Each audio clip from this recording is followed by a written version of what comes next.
it's done. But now you're criticizing something that you voted for twice, right? I mean, essentially, you voted for it. No.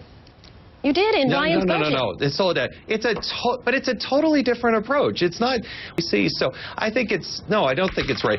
Here's what's important. We're going to have to come up with a bipartisan solution in order to make that work. I think Paul Ryan has showed an aptitude to do that by introducing something with Senator Wyden. Something that includes those same numbers. Something that includes those same exact numbers that Republicans are bashing. That's an oversimplification. Well, it's a very complicated issue. Well, I mean, listen. Yes. You and I, I'm sure, have both spent way more time than we should have reading the CBO report over the last couple of weeks, I'm positive. But at the end of the day, that same number crunching was voted on by virtually every single Republican in 2011 and then again in 2012.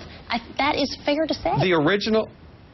But the original criticism was the television commercials and other thing with grandma going over the cliff and that the Republicans are going to destroy Medicare. That's just fundamentally not true. We're supporting this because we want to save Medicare. We have said for those that are 55 years old and older, there are going to be no changes. There's no question throwing someone's grandma over a cliff is supposed to get attention. It's one of the many ads that's completely over the top. That's right. But and it was inaccurate and unfair. Change, what you call saving, is a voucher program, right? You give people vouchers for Medicare. No, it's not. Absolutely. Solodad, I love being on your program. I'm sorry.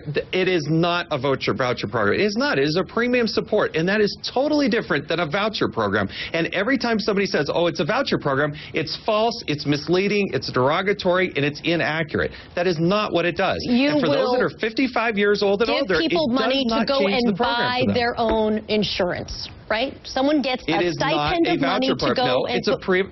But we're arguing over semantics. At the end of the day, isn't it essentially you would give someone money to go buy their own insurance? No. A premium support program is different than a voucher program. They're just fundamentally different. And it's intended to scare people that they're going to go through this. Walk me through how that's not different. What our walk plan me does. through exactly how it's different. Because some people that have maybe more needs, more medical needs, they have less income, they're going to have more flexibility and more assets to go what they need to do in order to have some choice and flexibility and create competition in the marketplace. So they'll get more money and they'll be able to go buy something specific. It's choice, right? They get to go buy something. It's premium support, yes. Which is they get a voucher to go buy something. I mean, I think we're arguing really over semantics here. You know what? We actually kind of have to move on. I would disagree. Let's talk, but I want to keep discussing this. There's lots of elements of the budget that we can walk through, and I would appreciate it. So we'll keep this conversation going, because I actually think a lot of people are very confused about this, and the ads that are over the top on both sides, I will add, certainly don't help on either side. Always nice to see you, Jason Chaffetz, with us. Appreciate it. Thanks, Solodad.